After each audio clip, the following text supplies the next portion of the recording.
All right, the next thing we got to get into here is our pass and cut rules. We're really trying to create an offense where the coach is not micromanaging every movement.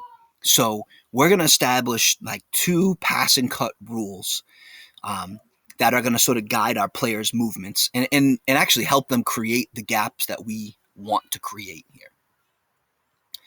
All right, so our first passing rule is simply just going to be referred to as pass down, screen away. I'm sorry, pass down, cut away. Anytime we pass the ball down from a slot to the wing, we are going to cut away to the opposite corner. Right? So you can see this in this first little demonstration here. Pass the ball down to the wing. We're going to now cut down away. Now, ideally, right, when we pass down, cut away here, we are opening up ourselves a double gap, right? Now, in most cases, like this is a neutral scenario. Like we're not really creating an advantage with the pass down, but this is a chance for us to open up a dribble drive opportunity. So, when this one clears his cut to the other side of the floor, we're presented with a few options here. I kind of detailed this in the right-hand side. We have the potential drive through the elbow. We've got the potential drive to the baseline, which are options right off the bat. Now, of course, I like the idea, and something we'll maybe talk about a little bit later. I like the idea of balance, right? We can't come down and get the blur screen every single possession. We're going to have to mix it up. And getting like a pass down, cut away every once in a while is a good lesson, I think, to teach. What I wrote in the article was don't do the same thing 3 times in a row, right? If you came down and went slot to slot, slot to slot twice in a row, go pass down, cut away, right? Mix it up. Give us different driving angles. Give us different gaps to attack here with the dribble. And ultimately, this is a great opportunity for that.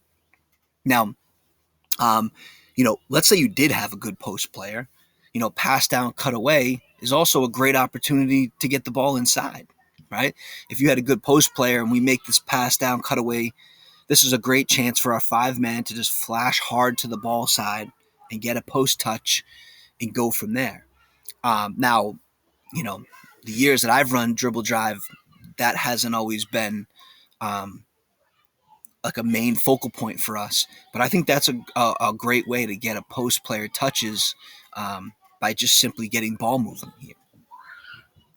One little teaching point I wanted to at least touch on before we go to the slot to slot pass is the idea of a slow fill, right?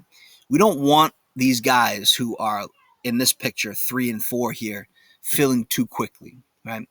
Maybe some of you guys who are familiar with read and react, like, if we had made this pass down, cutaway pass, 4 would, sprint to this slot, 3 would sprint to this, we'd fill there quickly.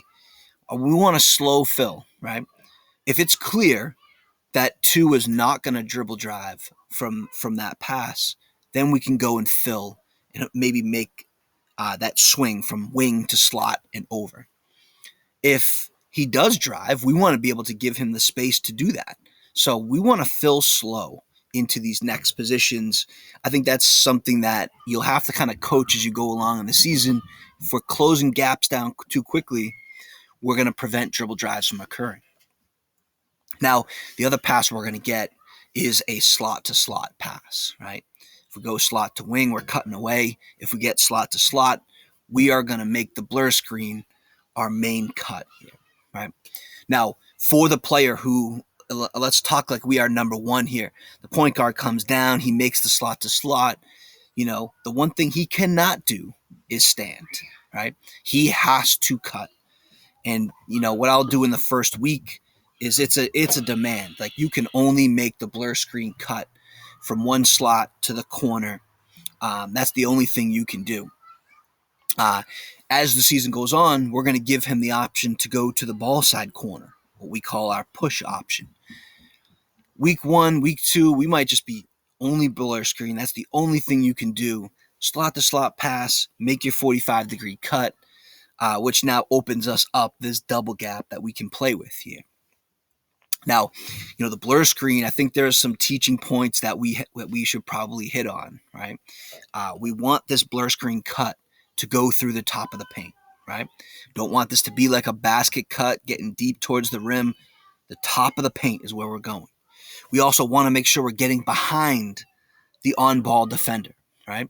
That's what's going to help to create a little bit of confusion with the defenders, is when you go underneath it. Now the question is, do we switch? Do we stay? There is that moment of confusion that we need. And one of the things we teach on on occasion is to have hands up. Sell it to the referees that, hey, all I'm doing is cutting here. I'm not here to screen anyone. Every now and then we'll see a cutter stop in the middle of the paint and the defenders run into him.